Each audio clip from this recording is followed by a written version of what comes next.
ألا من كنت مولاه فهذا علي مولاه. Assalamu alaikum wa rahmatullahi wa barakatuh.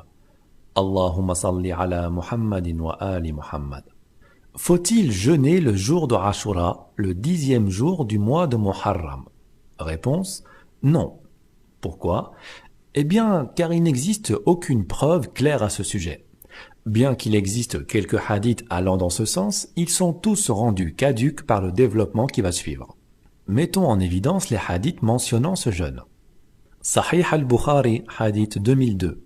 D'après Zubayr, Aisha a dit: avant l'islam, les Qurayshites jeûnaient le jour de Ashura. Et avant la prédication de l'islam, l'envoyé de Dieu sallallahu alayhi wa sallam faisait également ce jeûne. Il le fit quand il arriva à Médine et ordonna de le faire. Mais quand le ramadan fut prescrit, il abandonna le jeûne du jour de Ashura. Ceux qui voulurent ensuite jeûnèrent ce jour-là, et ceux qui ne voulurent pas ne jeûnèrent pas. Donc ici, on voit qu'il s'agit en fait d'une pratique de la période de l'ignorance, et que le prophète sallallahu alayhi wa sallam laissa le choix de jeûner ou de ne pas jeûner durant ce jour. Mais nous voyons bien que le prophète sallallahu alayhi wa sallam abandonna cette pratique, et c'est confirmé par d'autres hadiths. Question: s'il était bon de jeûner ce jour, le prophète sallallahu alayhi wa sallam aurait-il abandonné une bonne action? Aurait-il délaissé une occasion de se rapprocher d'Allah Azza wa Jal? Allah n'a-t-il pas dit: vous avez dans le messager de Dieu un excellent modèle? Sourate 33, verset 21. Dans ce cas, si le prophète sallallahu alayhi wa sallam a abandonné ce jeûne, pourquoi continuer à le faire?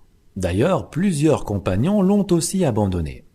Hadith 1892. Nafi' rapporte que Ibn Omar a dit: le prophète sallallahu alayhi wa sallam jeûna le jour de Ashura et il donna ordre de pratiquer ce jeûne. Lorsque le jeûne du Ramadan fut prescrit, on cessa de jeûner le jour de Ashura.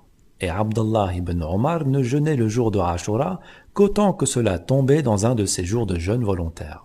C'est-à-dire que Abdullah ibn Omar ne jeûnait pas dans l'intention de jeûner le jour de Ashura. On pouvait dire qu'il jeûnait le jour de Ashura uniquement lorsqu'un de ces jours de jeûne volontaire coïncidait avec le jour de Ashura.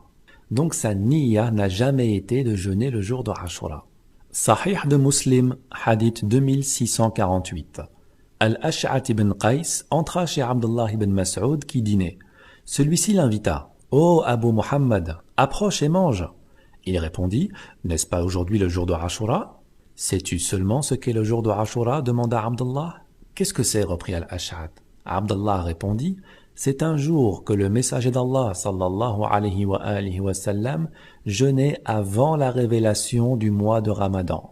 Dès lors, il fut délaissé. » Abu Quraib dit: « Il le délaissa. » On voit bien à travers ces sources que certains compagnons ont choisi de suivre le prophète sallallahu alayhi wa sallam dans sa sunna. Mais vous, pourquoi ne le suivez-vous pas? Il existe une autre version qui vient totalement contredire celle-ci, et qui prouve de manière inébranlable qu'il s'agit effectivement d'un jeûne inventé, voire même blâmable. Cette version, la voici. Sahih al-Bukhari, hadith 2004. Ibn Abbas a dit: le prophète sallallahu alayhi wa sallam vint à Médine et vit que les Juifs jeûnaient le jour de Ashura. Qu'est-ce ceci? dit-il. C'est un jour saint, lui répondit-on, le jour où Dieu a délivré les fils d'Israël de leurs ennemis. Et Moïse a jeûné ce jour-là.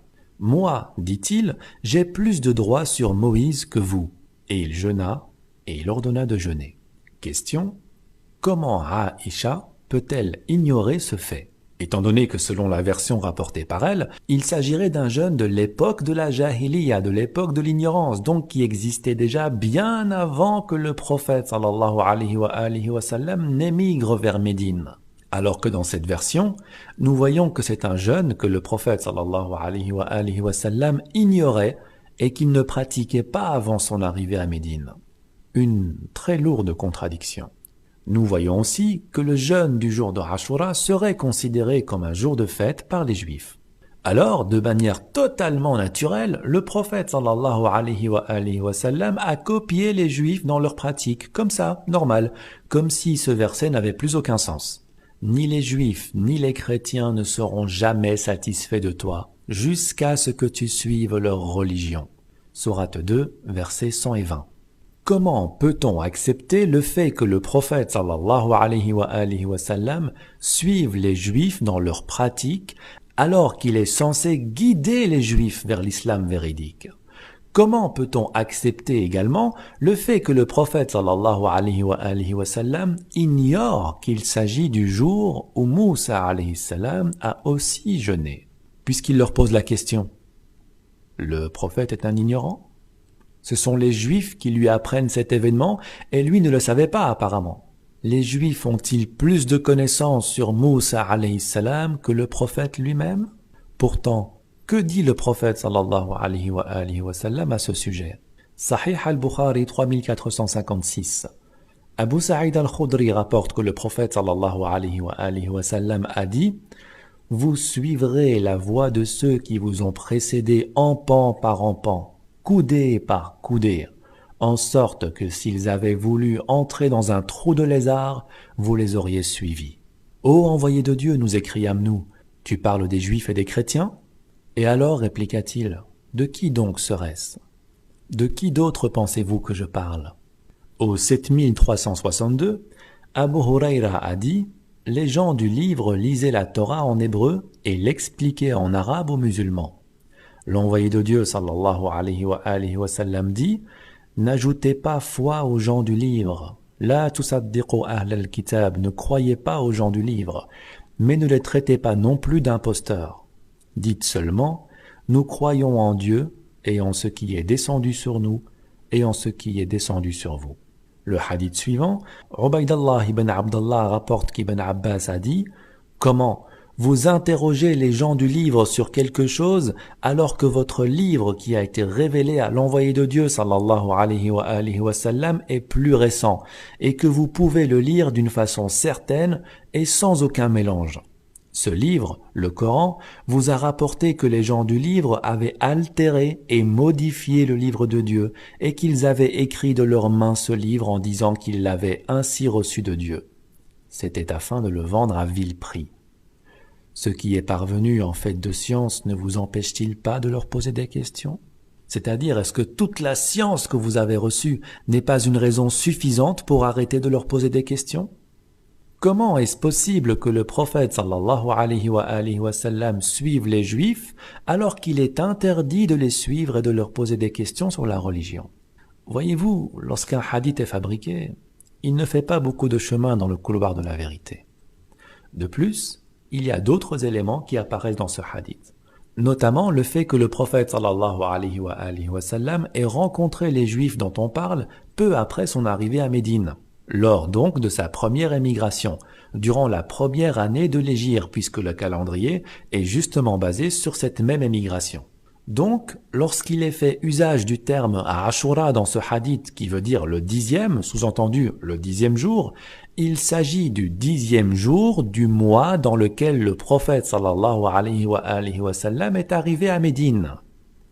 Eh bien, mes amis, ce mois n'est pas le mois de Muharram, mais le mois de Rabi' al-Awwal, qui se situe 2 mois après.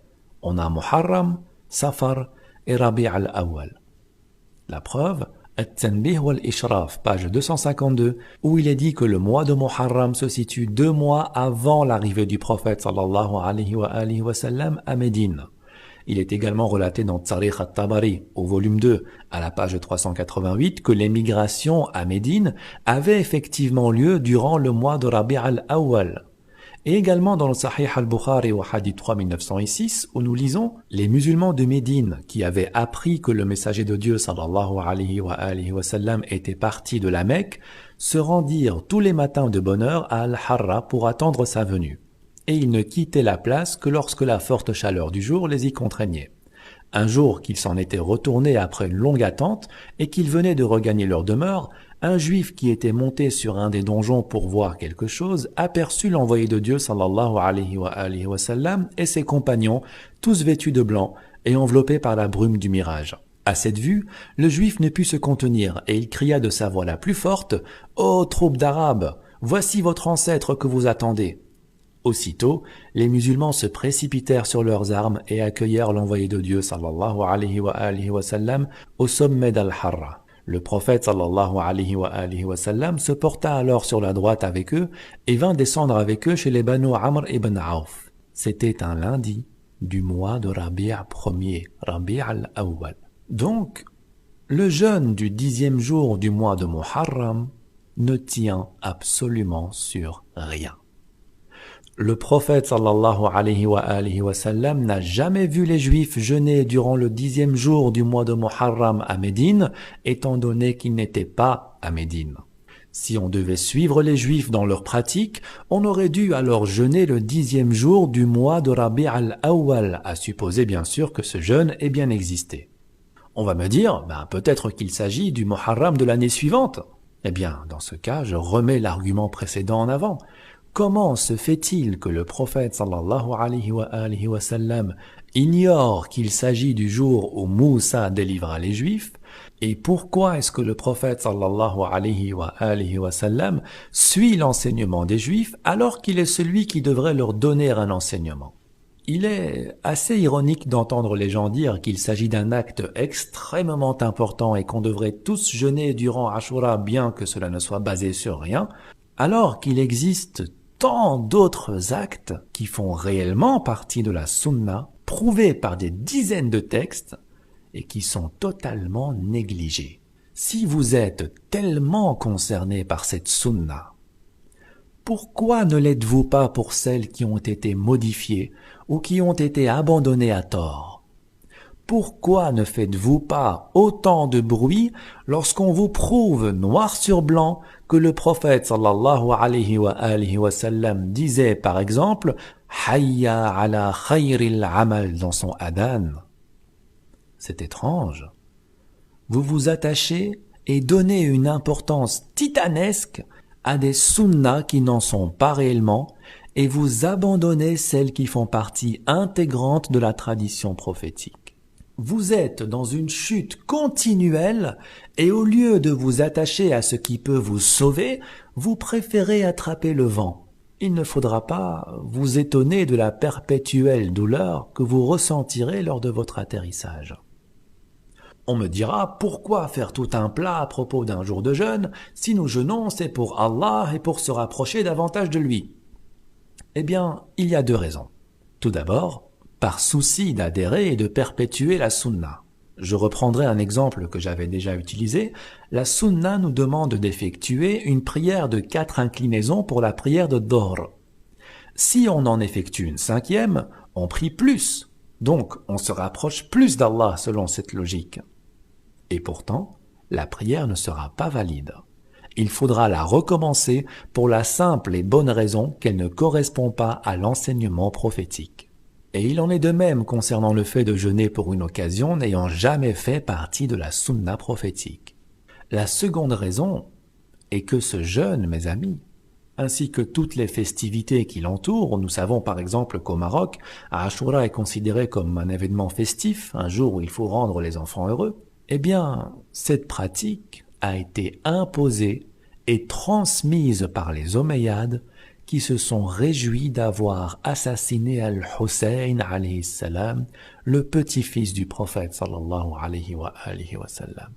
Ceux qui l'ont assassiné et assassiné toute sa famille ont pris ce jour comme un jour de fête. Et savez-vous quand il a été assassiné? Le 10e jour du mois de Muharram. Une coïncidence? Les hadiths que nous venons de lire par rapport au jeûne de Ashura ne tiennent absolument sur rien. Nous venons de voir qu'ils sont totalement contradictoires et contraires à l'essence même du prophète sallallahu alayhi wa sallam. Mais alors, qui les a instaurés et dans quel but? Quel est le lien entre Rabi' al-Awwal et Muharram? Aucun, rien. Pourquoi a-t-on décidé de couvrir ce 10e jour de Muharram par un jeûne qui, soi-disant, expie tous les péchés de l'année précédente? N'essaye-t-on pas, en inventant des hadiths, de vous faire oublier ce qui s'est réellement passé ce jour? Bien. Dans Minhaj as-Sunnah, volume 8, page 151 de Ibn Taymiyyah, il est dit Il en est de même pour le hadith de Ashura. Et là, il précise qu'il faut jeûner, etc. Et nous avons montré dans un autre sujet que tout ce qui s'y fait en dehors du jeûne est une innovation blâmable. Aucun des imams ne l'approuve, comme par exemple le fait de se maquiller les yeux, les grandes cuissons de blé, la consommation de viande sacrifiée, l'augmentation des dons envers les enfants et autres. Cela tient son origine des innovateurs qui ont assassiné Al-Hussein et leurs partisans. Dans Al-Mawdu'at de Ibn al-Jawzi, volume 2, page 199. Un peuple de fous, de sauvages, a endoctriné la doctrine sunnite dans le but d'enrager les Rafidah, les chiites, et ont inventé des hadiths sur les bienfaits de Ashura. Et nous nous désavouons de ces deux parties. Ensuite, il parle des bienfaits de ce jeûne que je viens de contre-argumenter. Pour résumer, le jeûne du jour de Ashura était une pratique du temps de l'ignorance. Le prophète sallallahu alayhi wa sallam l'a abandonné, ainsi que plusieurs compagnons. D'autres hadiths disent qu'il s'agit d'une tradition judaïque relative à la libération de Moussa alayhi salam. Le prophète sallallahu alayhi wa sallam ignore l'histoire de Moussa alayhi salam, mais les Juifs la connaissent mieux que lui. Il apprend cette histoire le 10e jour du mois de Rabi' al-Awwal et non de Muharram. Le prophète sallallahu alayhi wa sallam imite les traditions judaïques alors qu'il nous l'interdit de le faire. Et la plupart des hadiths tournant autour de la période de Ashura ont été inventés par les Omeyyades pour répandre leur contentement lié à l'assassinat d'Al-Hussein alayhi salam. Résultat, une fois de plus victimes de l'effet de masse propagandiste, les musulmans s'adonnent à des pratiques n'ayant aucune origine valable et délaissent celles qui ont une réelle valeur, celles qui sont même obligatoires. Ils agissent donc totalement à l'encontre du verset « Obéissez à Allah et obéissez aux messagers », un des versets les plus répétés dans le Coran. Vous vous êtes donné le nom de sunnite, car c'est le nom le plus proche du terme sunna. Mais quelle sunna suivez-vous? Celle des Juifs? Celle des Omeyyades? Ou celle du prophète sallallahu alayhi wa sallam? Si c'est celle des Juifs, alors jeûnez le 10e du mois de Rabi' al-Awwal. Si c'est celle des Omeyyades, alors maquillez-vous et offrez des cadeaux à des enfants et jeûnez le 10e jour du mois de Muharram et soyez les complices des assassins de l'imam Hussein alayhi salam. Et si vous suivez la sunna du prophète sallallahu alayhi wa sallam, faites comme lui. Abandonnez ce jeûne. Assalamu alaykum wa rahmatullahi wa barakatuh. Allahumma salli ala Muhammadin wa ali Muhammad.